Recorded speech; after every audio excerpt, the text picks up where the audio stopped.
কই তুই সেই রাজপুত্র? ওই ছেলেটা, ওর নাম শেলি। আচ্ছা তুই এখানে দাঁড়া, আমি একটু কথা বলে আসি। তুমি কি ওর ইন্টারভিউ নিতে যাচ্ছ নাকি? ধরে নে তাই, আমার এত মেয়ের জামাই হবে, ওকে তো একটু বাজিয়ে দিতে হবে। দেখো প্রশ্নটা যেন আবার কঠিন না হয়।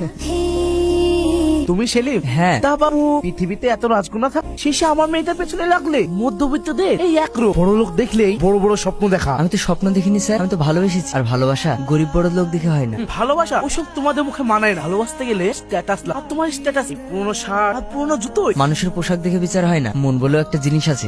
মন ধুয়ে কি পানি খাবো? শোনো, তোমার মতো একটা থার্ড ক্লাস ছেলের হাতে আমার মেয়েকে তুলে দেওয়া কোনো প্রশ্নই ওঠে না। মেয়ে যদি তোমার সাথে দেখা করতে এসেছে ঠিকই, তবে এসে যা দেখলাম তুমি তো একটা ভিখারি। আপনি কিন্তু মাত্রা ছাড়িয়ে যাচ্ছেন। আরে তোমাদের মতো ছেলেদের এই পৃথিবীতে জন্ম নেওয়া একটা ভুল। শোনো, তোমার আব্বু কি তোমাকে ডেন থেকে করে এনেছিল, নাকি তুমি অন্য কারো অবহিত সন্তান? তোমার জন্মদাতা পরিচয় ঠিক আছে তো? তোমার সাহস তো কম না, তুমি আমার আব্বুর গায়ে হাত তুলেছো। তুই না, তোমার আব্বু আমার বাবা মার চরিত্র নিয়ে কথা বলছে।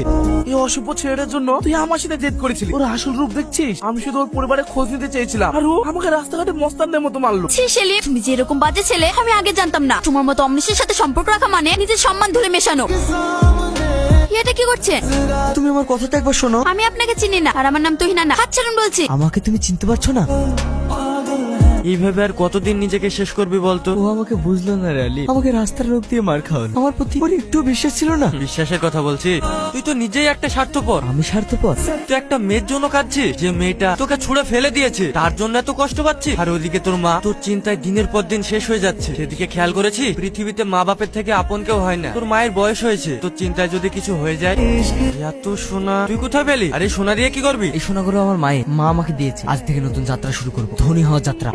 একটা মুদির দোকান দেবো বলে শেষ পর্যন্ত এই হাইটেক অফিস খুললি যে? আমি শুধু মুদির দোকান করার জন্য বিজনেস করতে আসিনি আলী, সাপ্লাই চেইন নেটওয়ার্ক তৈরি করছি। আমি কম্পিউটারে সারা শহরের পাইকারি বাজারে রেট ট্যাগ করছি। কিন্তু সাধারণ মানুষ তো কম্পিউটার বোঝে না। মানুষ শুধু বুঝবে আর পরিষেবা।